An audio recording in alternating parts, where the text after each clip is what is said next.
মালা চন্দন দেওয়া হলো, উলুধ্বনি আমি শুনলাম, কিন্তু সেভাবে শোনা হয়নি, কারণ একটু কাজ ছিল। তো যিনি ছিলেন ব্রাহ্মণ মশাই, উনি একটা মন্ত্র বলছিলেন, তো যেটা ধ্যান দিতে গিয়ে দিকটা শোনা হয়নি। এদিকে আমার লক্ষ্মী মায়েরা কেমন উলুধ্বনি করতে জানে, আর সোনা বাবারা কেমন হরিধ্বনি করতে জানে। একবার নিতাই গৌরের নামে জোর করে উলুধ্বনি আর হরিধ্বনি। নিতাই গৌর কৃষ্ণ প্রেমানন্দে। আমার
যে মহাপ্রভু আমার,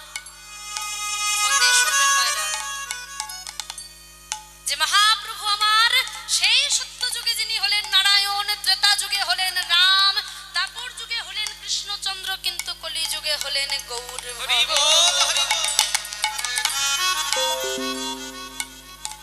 সেই মহাপ্রভু।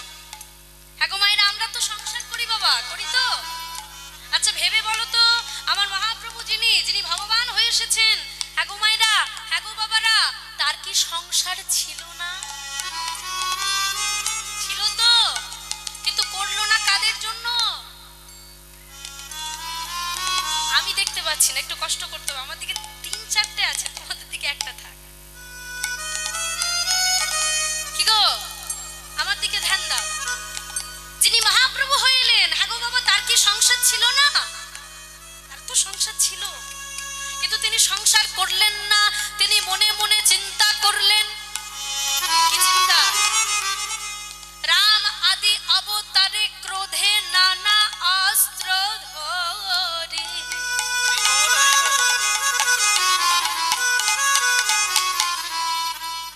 অসুরেরও করি সংহার,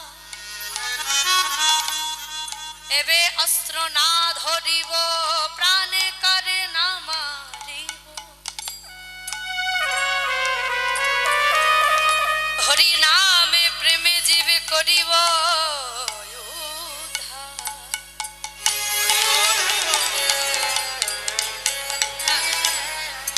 তাহলে কি বললেন? রাম আদি অবতারে ক্রোধে নানা অস্ত্র ধরে, আমি অসুরেরও করেছি সংহার। কিন্তু এই কলিযুগের কথা মহাপ্রভু চিন্তা করলেন। মানে সে রাম আদি অবতারে ক্রোধে নানা অস্ত্র ধরি, নানা রকম অসুরকে আমি সংহার করে তাদের মুক্ত করেছি। কিন্তু এই কলিযুগে মহাপ্রভুকে হাতে কোনো অস্ত্র নিয়ে এসেছেন মা? কি গো, এনেছেন? এনেছেন? মহাপ্রভু চিন্তা করলেন, আমি যে অস্ত্র এনেছি সে অস্ত্র দ্বারা কাউকে নিধন করব না। কি অস্ত্র আনলাম? হরের নাম, হরের নাম, হরের নাম মৈব কেবলম কলো নাস্তেব, নাস্তেব, নাস্তেব গতির অন্যথা। এই সেই মহাপ্রভু, যার সংসার থেকেও মা সচী মাতাকে ছেড়ে চলে গেল, বিষ্ণুপ্রিয়াকে ছেড়ে চলে গেল।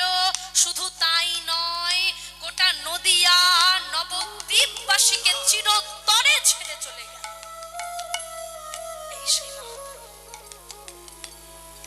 যার কোনো মায়া রইল না। চিন্তা করলেন, এ কলির যুগটাকে আমাকে রক্ষা করতে হবে। ওই যে বলে গেল, নামে প্রেমে জীব আমি করিব উদ্ধার। তাহলে আগে আমার নিজেকে শোধরাতে হবে। আমি যদি সংসারের মায়ায় আচ্ছন্ন হয়ে যাই, তাহলে জগৎটাকে আমি আর উদ্ধার উদ্ধার করতে পারবো না, কারণ আপনি আচরি ধর্ম প্রভু নিজেরে শেখায়, নিজে না শিখিলে অপরকে শেখানো না যায়। নিতাই গৌর কৃষ্ণ প্রেমানন্দ। হরি বল হরি বল। আজ সেই মহাপ্রভু তাই বললেন যে মহাপ্রভু নদিয়া নবদ্বীপে সুরধনী গঙ্গার তীরে শ্রীবাসনাঙ্গিনা আজকে আলো করে হেমদণ্ড বাহু তুলে ভক্তবৃন্দকে সঙ্গে নিয়ে কীর্তন গাইছেন সেই মহাপ্রভু কি রূপ নিয়েছে জানো মা? কলিকে ভুজঙ্গ রূপে আহা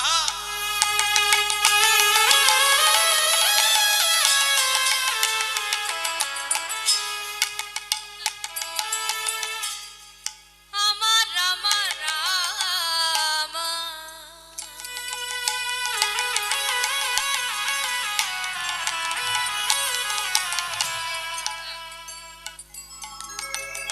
আমার আমার আমার গোরা হরি বল হরি বল।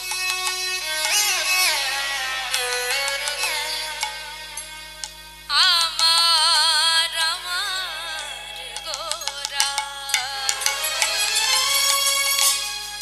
কলিকে ভুজঙ্গ রূপে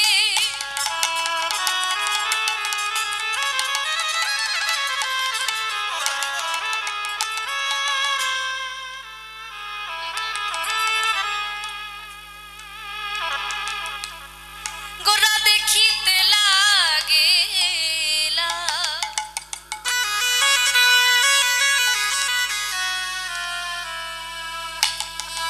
আজ গোরা আমার দেখিতে লাগিলা। কলি কে ভুজঙ্গ রূপে? মায়েরা বলো তো বাবা, আমার বাবারা জানবে, মায়েদেরকে একটু কোয়েশ্চেন করি, বলো তো কলি কে ভুজঙ্গ রূপে দেখিতে লাগিলা? পদকর্তা কলম দিয়ে বসলেন, আজকে মহাপ্রভু কলি কে ভুজঙ্গ রূপে দেখিতে লাগিলেন? এই কলিযুগকে ভুজঙ্গ রূপে দেখছেন, এবার বলো ভুজঙ্গ শব্দের অর্থ কি গো বাবা? ভুজঙ্গ শব্দের অর্থ কি কারো জানা আছে? জানা থাকলে একটু হ্যাঁ বলবেন, না থাকলে একটু না বলবেন, কেমন? যার জানা থাকবে একটু হাত তুলে দেখাবেন। বেশ বেশ ঠিক আছে। এই হরিনামের খেলা যারা যারা খেলেছেন আর আজকে তো তোমরা খেলবে, এই খেলায় কোনো হার নেই, কোনো জিত নেই, শুধু আনন্দ আনন্দ আর আনন্দ। হরি বল হরি বল। তো একটু আমার সঙ্গে একটু মজা করে খেলতে হবে, নাহলে বুঝতে পারবে না কীর্তনটা আসলে কি। আমি একার মতো বকে বকে চলে গেলে ওটা কীর্তন হবে না বাবা। হরি বল। আজকে ভুজঙ্গ শব্দের অর্থ হচ্ছে, আমি একটু বলে দিই, হ্যাঁ এখন সময় নেই, লীলায় যেতে হবে। ভুজঙ্গ শব্দের অর্থ হচ্ছে সর্প বা সাপ। এই আজকে যখন ওই পথ দিয়ে ঢুকছিলাম আসার সময় আমি আর এই কাকা একটা সাপ দেখেছি, যে সাপটার নাম হচ্ছে জল ধরা সাপ, তাই তো? বলছে ওই সাপটা যদি কাউকে দংশন করে তাহলে 100 বলে ছবি নাকি? কিন্তু আমার মহাপ্রভু রূপী ওই সর্প যদি কাউকে একবার দংশন করে বাবা, তার এই যে জীবনটা আছে না, সে আবার নতুন করে একটা জীবন ফিরে পাবে। এতদিন যে জীবন ছিল সে জীবনে কৃষ্ণ ছিল না, কিন্তু এবার যে জীবনটা পাবে সে জীবনে সদা সর্বদা শয়নে স্বপনে নিদ্রা জাগরণে সদা সর্বদাই হবে গৌর গৌর গৌর। নিতাই গৌর কৃষ্ণ প্রেমানন্দ। কলিকে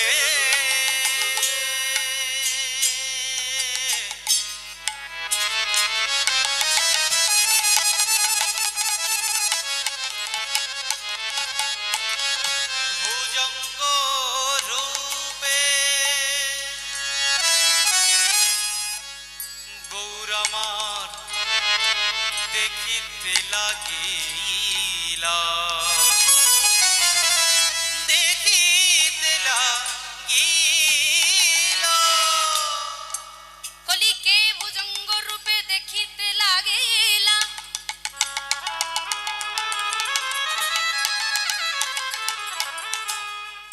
আজ আমার মহাপ্রভু দেখছেন, আর মহাপ্রভুকে দেখছেন পদকর্তা, তাই তো? আর আজকে সেই মহাপ্রভুকে দেখে পদকর্তা বললেন আমার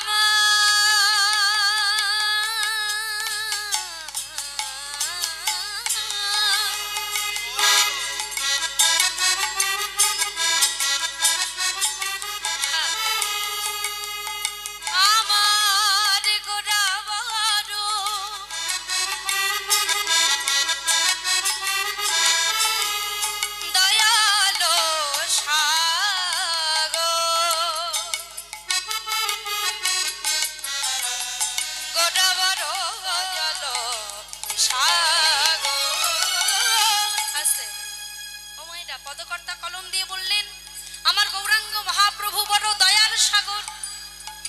কিন্তু বলো তো বাবা, এ কলিযুগে দাঁড়িয়ে আমার গৌরাঙ্গ মহাপ্রভু যেমন দয়ার সাগর ছিলেন, এ কলিযুগে দাঁড়িয়ে কি আর ওরকম আর একটা দয়ার সাগর পাওয়া যাবে? কি গো, পাওয়া যাবে? আমরা নিজেদের স্বার্থ বুঝি বাবা, কিন্তু মহাপ্রভু নিজের স্বার্থ বুঝলেন না। ওই যে বললাম, সংসারটা পর্যন্ত আমাদের জন্য ত্যাগ করে দিলেন। সংসার করলে আমার আর এ জগৎকে উদ্ধার করা হবে না। তাই ছুটে ছুটে গিয়ে যে জন নাম নিল না, তার জন্য ভুজঙ্গ রূপ নিয়ে দাঁড়ালেন। আর আজকে এই পদকর্তা মহাপ্রভুকে দেখে কলম দিল, তাহলে গোরা যখন দয়ার সাগর, একটু জোর করে উলুধ্বনি হয়ে যাক, নিতাই গৌর কৃষ্ণ প্রেমানন্দে হরিবল।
সর্বনাশ, ওখানে কিছু হয়নি। দেখ কি যে করো, এখানে কিছু হয়নি বাবা। হয়েছে কোথায় জানো?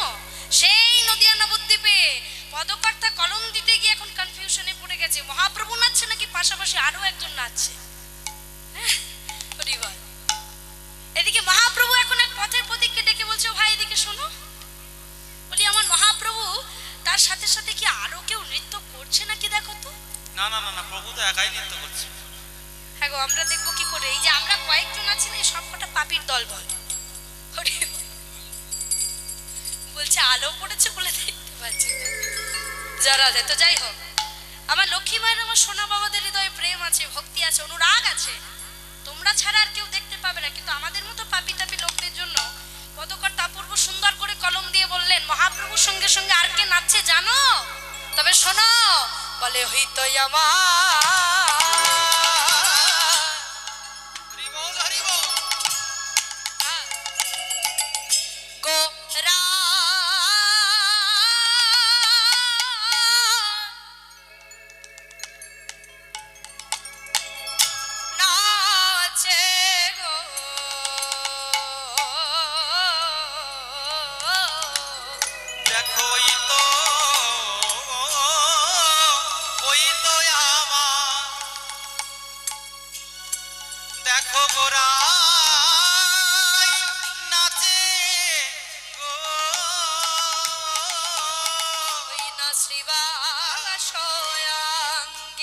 মাঝে ওই তো আমার গৌর নাচে, না রাধে দয়া করো বলে।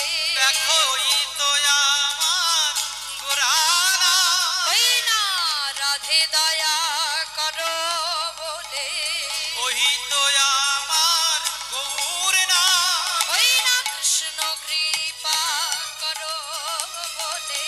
ওই তো আমার গোরানা আছে, মুখে হরি হরি বলে বলে, ওই তো আমার গোরানা আছে। ওই না রাধে দয়া করো বলে। উলুধ্বনি। ওই আমার গোরানা আছে, নয়ন জলে কেঁদে কেঁদে, ওই তো আমার গোরানা আছে। ওই না কৃষ্ণ কৃপা করো বলে। নয়ন জলে কেঁদে কেঁদে, না রাধে দয়া করো বলে। নয়ন জলে কেঁদে কেঁদে, ওই না রাধে দয়া করো বলে। দেখো ওই তো আমার গোরানা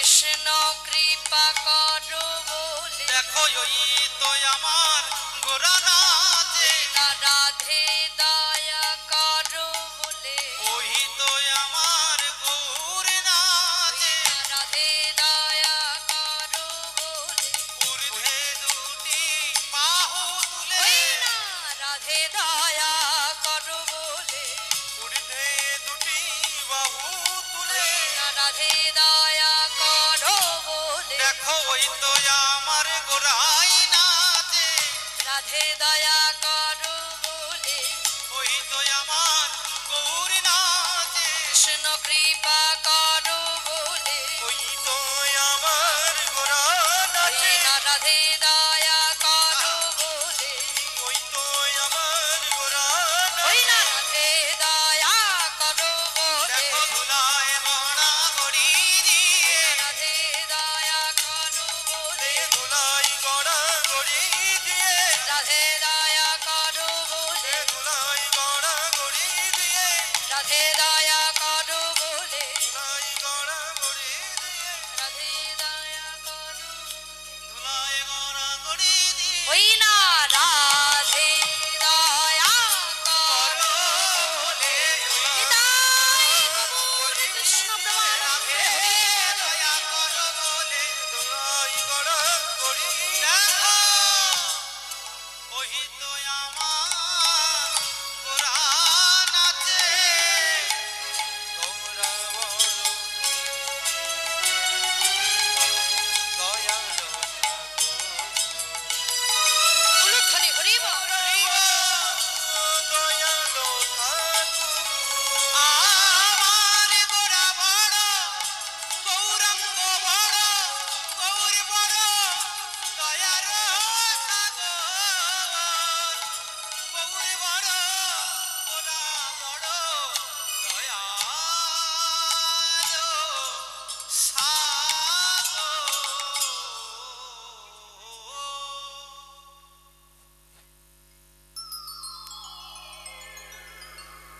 হরি বল চরিতাই একটু সামনে এগিয়ে আসো, কারণ পিছন দিকে অনেক মায়েরা আসছেন এবং অনেকে দাঁড়িয়েও আছেন আমার বাবারা মায়েরা।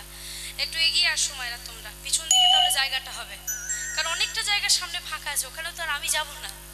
একটু এগিয়ে আসো, হরি বল। তো যাই হোক, চলো তোমরা একটু ওই দিকটা ম্যানেজ করে নাও, এদিকে চলো বিষয়বস্তুতে প্রবেশ করতে হবে। এত সময় ধরে মহাপ্রভুর রূপের কথা আমরা শুনলাম বাবা, এবার আমরা চলে যাব লীলার মধ্যে।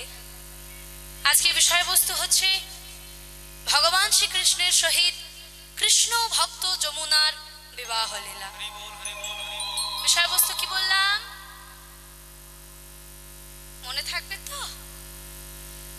আমার অনেক মায়েরা তখন যেটা বলতে বলতে রয়ে গিয়েছিলাম, তখন আমায় বললো বাবা তোকে আমরা সবাই দেখেছি।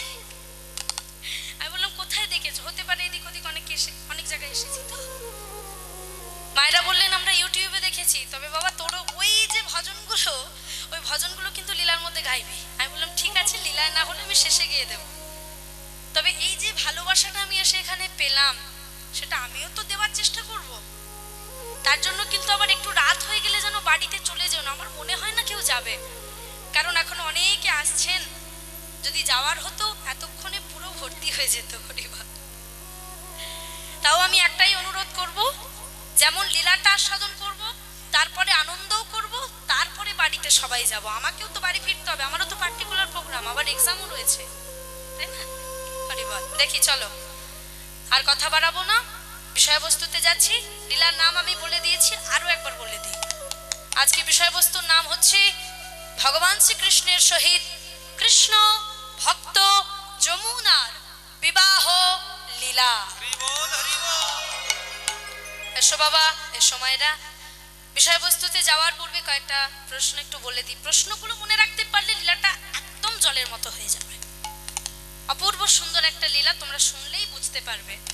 প্রথম প্রশ্ন, এই যে যমুনা, হ্যাঁ, যে ভক্ত কথা আজকে আমরা শুনতে বসেছি বাবা, এই যে যমুনা, এই যমুনার সৃষ্টি কোথা থেকে হলো গো? এবং কটা জন্ম, কি কি জানবো আজকের এই বিষয়বস্তুর মধ্যে। দ্বিতীয় প্রশ্ন, এই কয়েকদিন আগে ভাইফোঁটা গেল, মায়েরা দিয়েছেন তো? কতজন ভাইফোঁটা দিয়েছো একটু বাহু তুলে দেখাও। পিছন দিকে কেউ দেয়নি? কি গো, ওই মাঝখানের দিকটা বড় গন্ডগোল হয়ে গেছে। হাত নেই? এ বাবা, এত বড় কথা। দেখি মায়েরা, তোমরা ভাইফোঁটা দিয়েছো তো? একটু হাত তুলে দেখাও। লজ্জা ঘৃণা ভয় তিন করিতে কীর্তন নয়, মনে করো আমি তোমাদেরই গ্রামেরই মেয়ে। হ্যাঁ, চলো। তাহলে ভাইফোঁটা যে তোমরা দিয়েছো, ভাইফোঁটা আমরা কেন দিই? হ্যাঁ, ভাইয়ের মঙ্গল কামনার্থে। আচ্ছা, এই যে ভাইয়ের মঙ্গল কামনার্থে আমরা ভাইফোঁটাটা দিলাম তো বটে, কিন্তু এই ভাইফোঁটার সৃষ্টি কোথার থেকে সেটা কি আমরা কেউ জানি? তাহলে ব্যাপারটা কেমন একটা হয়ে গেল না? এই যে আজকে আমরা এখানে এসেছি, যদি যে কাকাইয়ের সাথে মামুনির কথা হয়েছে, উনি যদি লোকেশন না দিতেন, এই যে গাড়িতে আসতে আসতে একটা লোকেশনের সমস্যা হয়েছিল, দাদা আমার আবার ফোন করলো, বলে লোকেশনটা আরেকবার দিন। তা লোকেশনটা যদি না দিত এই জায়গায় কি আসতে পারতাম?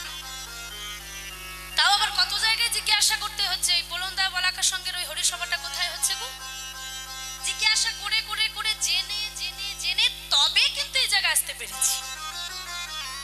যদি না জানতাম এই জায়গায় তো আসতেই পারতাম না, ভুলভাল জায়গায় চলে যেতাম। ঠিক তেমন আমরা ভাইফোঁটা দিই, ভাইফোঁটা কেন দিই, কোথা থেকে সৃষ্টি হলো তা না জেনে যদি ফোঁটাটা দিই, তার কোনো ফল লাভ হবে কি? একটু এগিয়ে আসো, এগিয়ে আসো, আমাকে দেখতে পাবে, আমি এখানে আছি। হরি বল, এগিয়ে আসো। যারা দে মানে মায়েদের ব্যাপারটা ঠিক কেমন হয়ে গেছে জানো? ওই যে স্কুলে মানে যারা ফার্স্ট বেঞ্চে বসবে, বলবে আমি কিন্তু ধারে বসবো না, আমার জায়গায় আমি বসবো, তুই ওইখানে গিয়ে বস। শেষে এলে আগে চলে যা নাকি, কিন্তু আমার জায়গা ছাড়ছি না। তাই হোক, তো যাই হোক, মন দাও মায়েরা বিষয়বস্তুতে। আমি কিন্তু প্রশ্ন করব, যা হচ্ছে হোক, একটু জায়গা করে দাও, এতটুকু গল্প করো না। এই যে ভাইফোঁটা আমরা দিচ্ছি, ভাইফোঁটার সৃষ্টি আসলে কোথা থেকে সেটা তো জানতে হবে। না জেনে যদি আমি ফোঁটা দিয়ে দিই, তাহলে দেওয়ার তো কোনো মানেই রইল না। তাহলে ভাইফোঁটার সৃষ্টি কোথা থেকে হলো, এবং ভাইফোঁটা দেওয়ার সময় আমরা প্রত্যেকটা নারী জাতি একটা মন্ত্রোচ্চারণ করে থাকে, যে মন্ত্র হচ্ছে, ভাইয়ের কপালে দিলাম ফোঁটা, জমের দুয়ারে পড়লো কাঁটা। জম দেয় যমুনাকে ফোঁটা, তাই তো? জম দেয়, জম দেয়, জম দেয়। হ্যাঁ, এটা হচ্ছে আসল। তোমরা বলে যাচ্ছ জম দেয় যমুনাকে ফোঁটা, এই কদিন আগে দিয়ে মন্ত্র ভুলে গেলে? হ্যাঁ, যমুনা দেয় জমকে ফোঁটা, নাহলে তো দাদা ফোঁটা হয়ে যাবে, ভাই ফোঁটা হবে না, বোন ফোঁটা হয়ে যাবে। যমুনা দেয় জমকে ফোঁটা, আমি দিই আমার। বেশ, এই যে যমুনার নামটা নিলাম, বাইরে একটু লক্ষ্য করে আমাকে বলো, শ্রীমতী রাধারানীর তো কতগুলো সই, তাই না? ললিতা, বিশাখা, চম্পকলতা, ইন্দুরেখা, রঙ্গ, বৃন্দা, দুতি, আরো কত সই। আচ্ছা, সেই নামগুলো তো নেওয়া যেত নাকি বাবা? যেত তো, কিন্তু ওই নামগুলো বাদ দিয়ে এই যমুনা নামটাই কেন নেওয়া হলো, আজকে জানবো সেটা বিষয়বস্তুর মধ্যে। দ্বিতীয় প্রশ্ন, খুব মন দিয়ে শুনবে। ভগবান শ্রী বিষ্ণু নারায়ণের হাতে বাবা যে সুদর্শন চক্র আছে, তাই না? ওই সুদর্শন চক্র আসলে কার, কেউ কি বলতে পারবে? কার? নারায়ণের না, ওটাই আজকে জানবার বিষয়। যেমন দেবী দুর্গা, এই যে মা কালী, ওনার আরেকটি রূপ দেবী দুর্গা, তার আরো একটা রূপ মা জগদ্ধাত্রী। যত রূপ আছে, লক্ষ্মী, সরস্বতী, যত মাতৃরূপ আছে, সব কিন্তু দেবী দুর্গার। আর এদিকে যত দেব দেবতার যত রূপ আছে, সব কিন্তু ভগবান শ্রী বিষ্ণু নারায়ণের। তবে দেবী দশভুজা, যা 10 হাতে 10খানা অস্ত্র, তাই না? তো এই 10খানা অস্ত্র নিশ্চয়ই দেবী দশভুজা একা একা নিয়ে নেয়নি। অসুরকে বধ করবার জন্য যাতে পিছন ঘুরে আর তাকাতে না হয়, 10 রকম দেবতা, 10টা দেবতা 10 রকমের অস্ত্র দ্বারা নিজেদের অস্ত্র দান করে দেবী দশভুজাকে দশভুজা রূপে সুসজ্জিত করে দিয়েছে। সেই রূপে সুসজ্জিত হয়ে তবে কিন্তু অসুরকে বধ করতে নেমেছেন। ঠিক তেমনই দেবী দশভুজা যেমন 10খানা অস্ত্র নিজে নিজে নিয়ে নেয়নি, তাকে সুসজ্জিত করে দেওয়া হয়েছে, ঠিক তেমনই আমার ভগবান শ্রী বিষ্ণু নারায়ণকেও কোনো না কোনো এক দেবতা তার থেকে সৃষ্টি করা ওই সুদর্শন চক্র ভগবান শ্রী বিষ্ণুকে দিয়ে সুসজ্জিত করেছে। তাহলে আজকে জানার বিষয় হচ্ছে সুদর্শন চক্র আসলে কার, জানবো আজকে বিষয়বস্তুতে। তৃতীয় নম্বর প্রশ্ন, চতুর্থ নম্বর প্রশ্ন, কার অভিশাপে যমুনা জল হলো, কার আশীর্বাদে মানব রূপ লাভ করলো। পঞ্চম অর্থাৎ একদম শেষ নম্বর প্রশ্ন, জল রূপটা কবে ধন্য হলো, মানব রূপটা কবে ধন্য হলো, এবং আমার শ্রীমতী রাধা রানী যিনি বৃষভানু রাজনন্দিনী, সেই শ্রীমতী রাধা রানী এই যমুনার সঙ্গে সম্পর্ক বন্ধনযুক্ত তৈরি করলেন কেন, কি জন্য, জানবো আজকের এই বিষয়বস্তুর মধ্যে। তাহলে বিষয়বস্তু আরেকবার বলে দিই, চলো বিষয়বস্তুতে যাব। আজকে বিষয়বস্তু ভগবান শ্রীকৃষ্ণের সহিত কৃষ্ণ ভক্ত যমুনার বিবাহ লীলা। এসো সবাই মিলে একটু আত্মসমর্পণ করে দেব, একসঙ্গে গাইতে গাইতে লীলায় প্রবেশ করি। দেখি বাহু আছে তো, কতজনের বাহু নাই একটু তুলে দেখাও।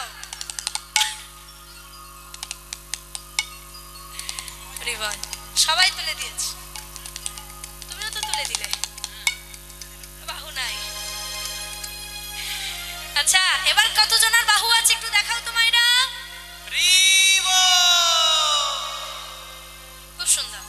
তাহলে এবার এইভাবে যেভাবে বাহুটা তুললে মাঝখান থেকে আবার নেমে যাবে না তো, ফলস হয়ে যাবে না তো, আসল বাহুটা থাকবে তো। তাহলে দেখি একটু বাহুগুলো তোলো, সবাই একসঙ্গে গাইবো। তার আগে জয়ধ্বনি করো, বলিয়ে নিতাই চাঁদ কি, নিতাই চাঁদ কি, নিতাই চাঁদ কি, গলার জোরটা একটু বাড়বে কি, বলে এইভাবে বাড়াতে হবে। তাহলে চলো সবাই গাই, একসঙ্গে বাহু তুলে বলবো, তোরা দেখবি যদিয়া আমাদের এই সোনার নদিয়া, আমার সচি মায়ে দোলালিয়া নেচে নেচে যায়। করে করতালি দিতে হবে একটু, দেখি করে করতালি দাও তো।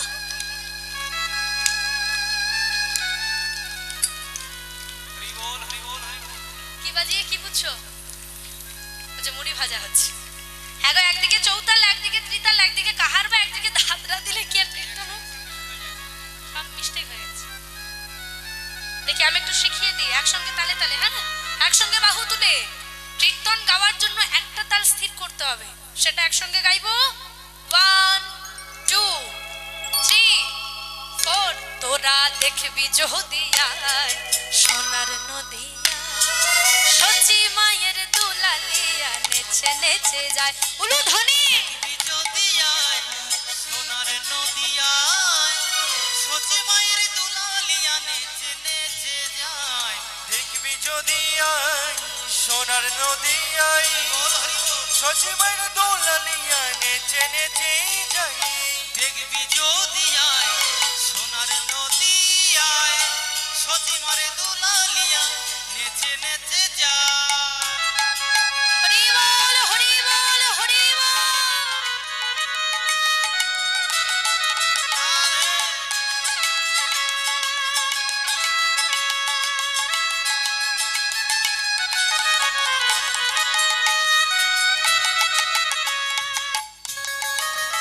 করে করো তালি দিয়ে, তালে তালে রাধে রাধে।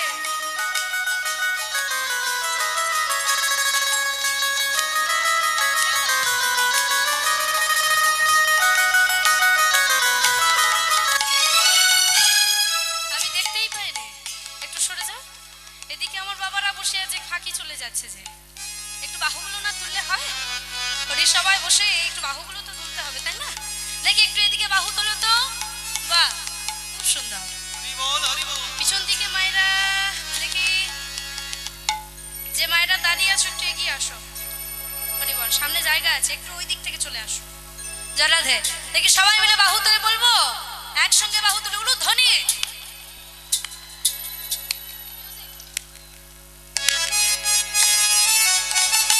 রাধে রাধে।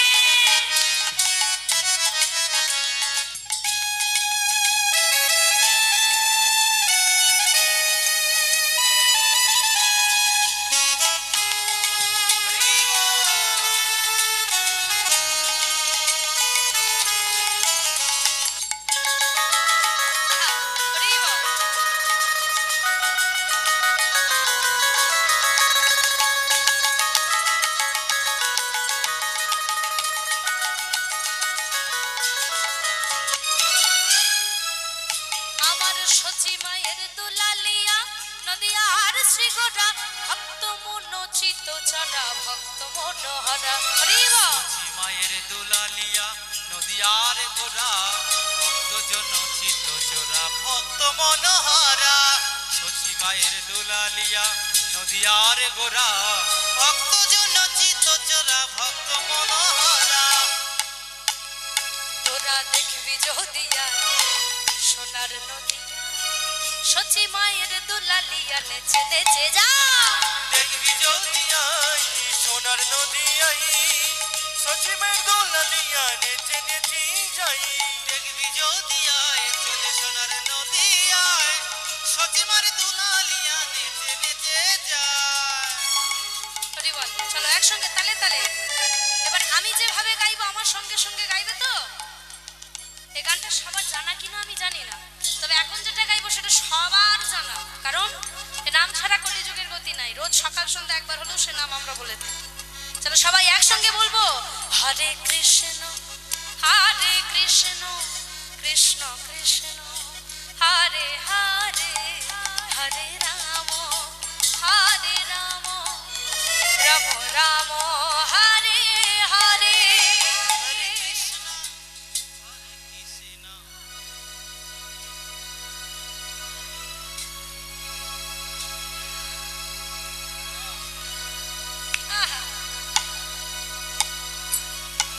সাধে কি আর বলেছি কো এই জায়গার মাটিটা বড় আলাদা। এত পূর্ব মেদিনীপুরের জায়গায় প্রোগ্রাম গেছি, এত সুন্দর পরিবেশ কখনো আমি পাইনি। একটা জায়গায় পেয়েছিলাম, সে অনেকটা দূরে যেতে হবে, শ্যামানন্দ আশ্রম। ঠিক আছে, বাহ মায়েরা এখনো গিয়ে যাচ্ছি। হরি বল হরি বল হরি বল। বেশ বেশ বেশ, এবার আমার সঙ্গে গাইবে। সব একারা গিয়ে ফেললে আমি কি গাইবো? দেখি চলো, এত সুন্দর পরিবেশ যখন তৈরি নিজেরাই করে দিয়েছো নিতাই চাঁদের আশীর্বাদে, তখন একসঙ্গে গাওয়া যেতেই পারে। তালে তালে একটু নিতে হবে। হ্যাঁ, হরে কৃষ্ণ কৃষ্ণ কৃষ্ণ হরে হরে হরে রাম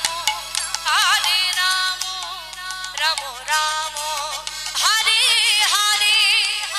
কৃষ্ণ হরে কৃষ্ণ কৃষ্ণ কৃষ্ণ হরে হরে হরে রাম রাম হরে হরে। এবার মায়েরা একটু তালে তালে গাইবে তো। দেখি চলো, বাবাদেরকেও কিন্তু গাইতে হবে। বাবারা ছাড়া মায়েরা কিন্তু শোনো, আর মায়েরা ছাড়া বাবারা কিন্তু শোনো, তাই না? দেখি একসঙ্গে চলো, হরে কৃষ্ণ